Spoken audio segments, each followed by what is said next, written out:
right, guys, welcome back. This is Eric here with Guitarsenal. We've got a vintage guitar showcase here for you today. This is a 1967 Gibson Melody Maker 3. It's very unlike a lot of Gibsons that are out there. The Melody Maker was meant to be kind of a lower priced option for Gibson, almost a student model, if you will. And a lot of the Melody Makers were also sent out with single coil pickups, which is really cool. Not really a P90, but not really a Strat single coil either. It's kind of its own kind of weird animal. We'll go over the guitar a little bit. I've got a loop prepared for you. This is a beautiful 67. I'm going to let you hear it, and I'm going to try my best to make her sound good. I think you'll be surprised at the sounds that this guitar can get. I've got a loop prepared. I'm just going to have a little bit of fun, and I'm going to loop a little bit. Let's have some fun. I've already started just a basic rhythm track on the looper. Let's go for it.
anyway, that's a very cool loop there. And this is a wonderful guitar, and it gets a lot of really cool, quirky sounds. We'll go over some of the sort of cleanish tone. Run into a Fender bass breaker here. That is so fun to play with. Guys, this guitar has so much dang mojo, it's not even funny. It sounds wonderful. This one is strung very, very heavily. This is a 52 low end and an 11 on the top end. So some of those bends are pretty tough there to play with, but nice big frets on this guitar. It's in wonderful shape. One of the distinct features of these guitars is the walrus tusk style knob here on the tremolo arm. It is basically just a bent piece of sheet metal. It's a real simple type of tremolo, but it can also be strung over the over the top of the bridge, traditionally like a a Les Paul or whatever if you want to. But it's a quirky guitar. It's got some weird, quirky sounds going with it. Let's go over some of the sounds here. So I'm just going to turn this back up. Volume and tone, just as you would expect. The selector switch is actually an actual switch. There's an audible click, okay, when you move it. So that's one detriment to the guitar, in my opinion. If you decide you want to switch up, if you're in a band mix, you're not going to hear it. But in the studio, if you're trying to switch, you might hear some pops and noises.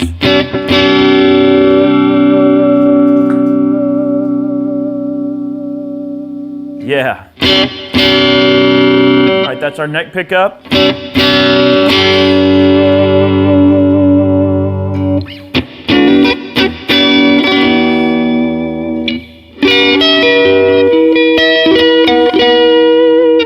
All right. Middle selection, what it does is it activates both these pickups, but it's not as stratty as you might think. It's more of an out of phase sound that sounds a little bit like this.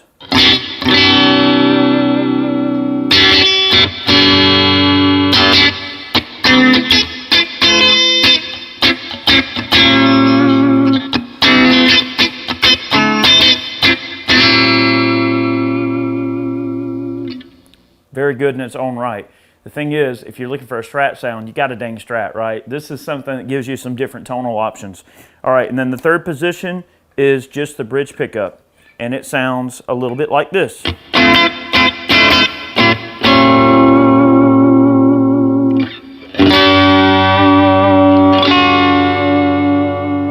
Yeah, buddy.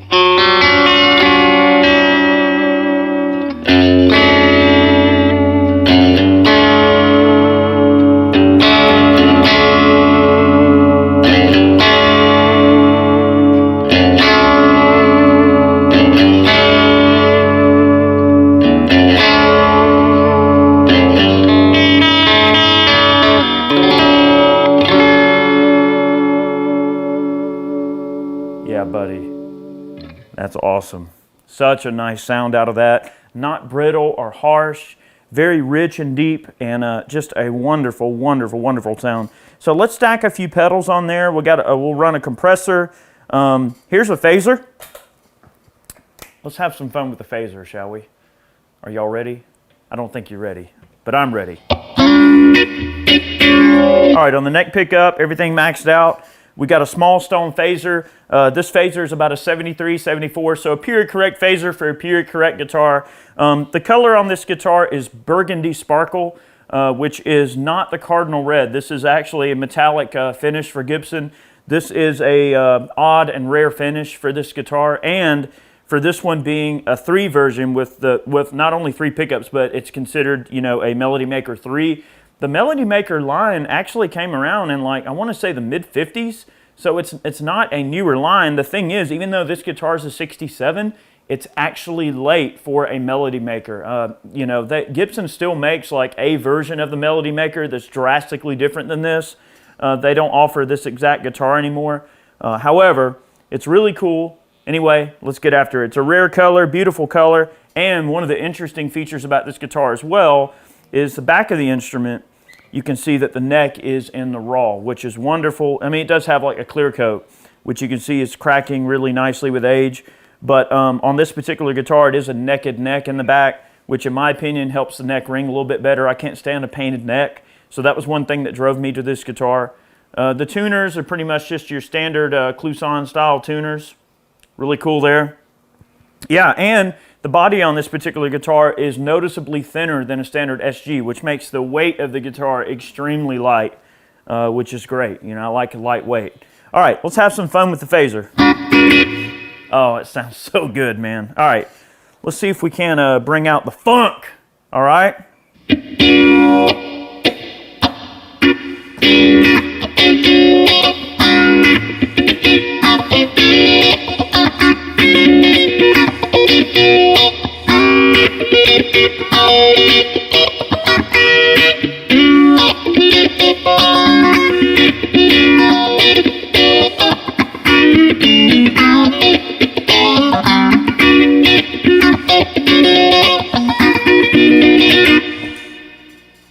Oh, let's try bringing up that volume.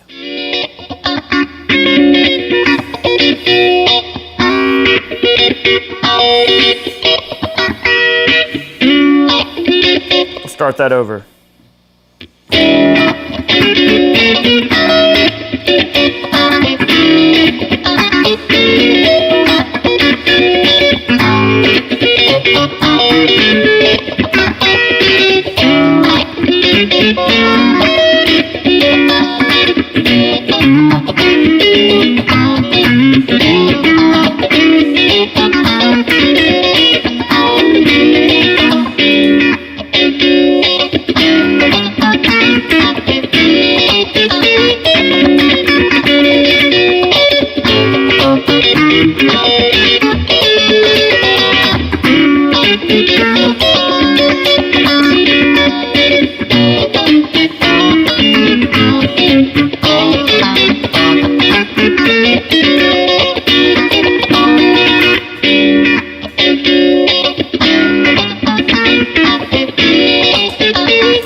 Quacky sounds here.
You can do that with it, which is always a lot of fun. Let me clear that loop. The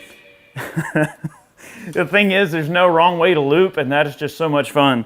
So guys, that's been the 1967 Gibson Melody Maker. It's capable of some really cool stuff. As far as I know, they never really made this guitar in a humbucker configuration. It was intended to be, like I said, sort of an entry-level student guitar. This would be considered a deluxe student guitar. It still has the horns that you would expect on a SG. Now, the other thing about a Melody Maker that I didn't mention earlier is the headstock is a much more simplified design.